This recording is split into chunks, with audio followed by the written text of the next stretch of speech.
سعودی عرب میں پاکستان تحریک انصاف کی جانب سے یوم آزادی کی رنگا رنگ تقریب منعقد کی گئی۔ پاکستانی سفیر لیفٹیننٹ جنرل ریٹائرڈ بلال اکبر سمیت مرد و خواتین کی بڑی تعداد نے شرکت کی۔ بچوں نے وطن سے محبت سے سرشار ٹیبلو بھی پیش کیا۔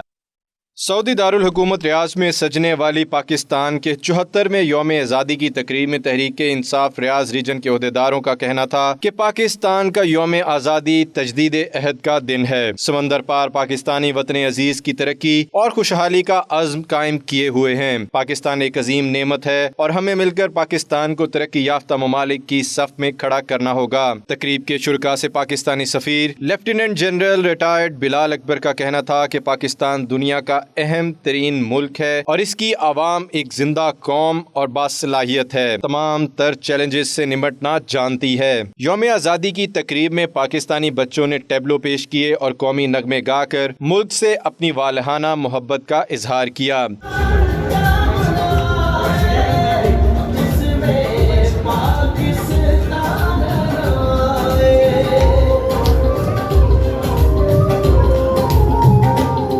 عبدالقیوم خان، ماج محمد، بخت شیر خان، عبداللہ ملک، عامر بشیر سمیت دیگر نے خطاب کیا۔ آخر میں یوم آزادی کا کیک بھی کاٹا گیا۔